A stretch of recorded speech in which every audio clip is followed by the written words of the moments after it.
Regardez France 3 Nord-Pas-de-Calais pour se réveiller ensemble en ce 9 avril. Réveiller pour marcher. On pourrait par exemple marcher vers la capitale. D'accord, ça fait un petit bout, mais si on se relaie, ça pourrait donner quelque chose d'intéressant, notamment pour découvrir notre région.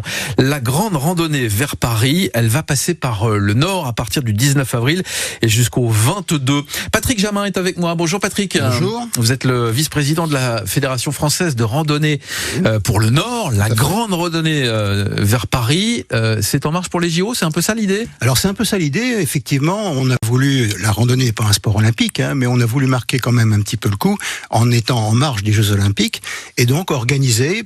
C'est un projet fédéral, donc l'ensemble de la France est déjà parti pour certains d'entre eux, pour cheminer vers Paris, donc et se retrouver tous entre le 10 et le 12 mai à Paris pour une grande fête de la randonnée. Parce qu'il y a plusieurs itinéraires un peu partout en France. Il y a 7 itinéraires, dont ils sont partis de 16 villes différentes. Il y en a qui sont partis du sud, de Nice déjà depuis 2 mois pratiquement, donc c'est un petit bout de chemin quand même.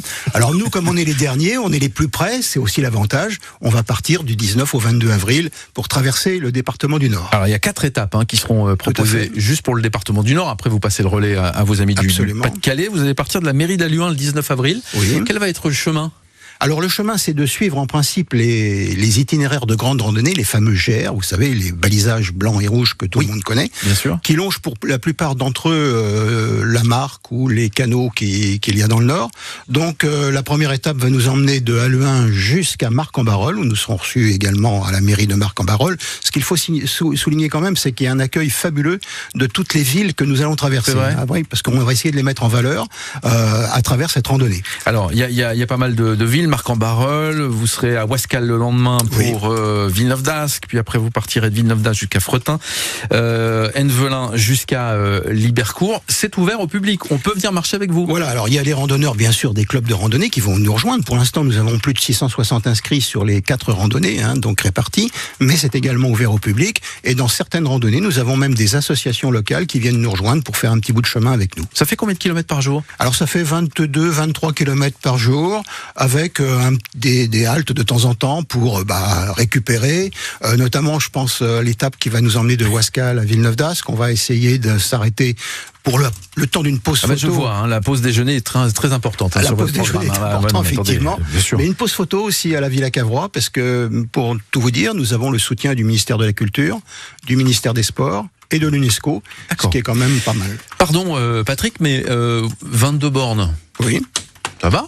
C'est pas mal, oui. C'est pas mal quand même. Alors vous avez l'habitude de marcher, mais pour ceux qui n'ont pas trop l'habitude. Alors bon, effectivement, c'est quand même un peu réservé aux gens déjà qui ont une petite condition physique pour pouvoir faire ces 22 km dans la journée. Alors ils sont faits en 2 étapes, si je puis dire, puisqu'on fait une petite étape de 10-12 km le matin, une pause déjeuner, comme vous l'avez dit, pour se requinquer, et puis l'après-midi, on termine en roue libre les 10 derniers kilomètres. Alors j'ai un spécialiste avec moi, j'en profite. Quel conseil vous donnez pour se mettre à la randonnée ? Qu'est-ce qu'il faut ? Qu'est-ce qu'il faut ? Bon, faut déjà avoir envie d'être dans la nature. Ça, c'est déjà la première chose. Il faut avoir envie de découvrir, d'être curieux, parce que là, c'est ça, la randonnée. Et puis, la randonnée, c'est la convivialité. C'est la rencontre avec l'autre, quand on est dans un club de randonnée, notamment. Alors, ce qu'il faut après, c'est des bonnes chaussures, tout simplement.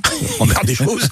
Ici, des chaussures qui cramponnent un peu, parce qu'il y a eu un peu de boue ces derniers temps. Ouais. Donc voilà, il faut effectivement un petit sac à dos, avec un peu d'eau, et puis un petit encart en cas de fringale. Le conseil qu'on peut aussi donner, c'est de prendre son temps, pas la peine de... On fait pas de compétition. Voilà, c'est ça, on prend son temps, et pas la peine de se mettre un objectif irréalisable la première fois. Non, au contraire, si vous avez jamais fait de randonnée, moi je conseille de commencer par des randonnées douces, de 8 à 10 km, 2 heures de marche, c'est déjà pas mal, 2 heures de marche, un rythme de 4 ou 4,5 à l'heure, c'est déjà pas mal. Et puis petit à petit, vous montez sur des itinéraires un peu plus longs, un peu plus grands, et vous arrivez très facilement à vos 20 ou 22 km, voire après des séjours et des itinérances sans problème.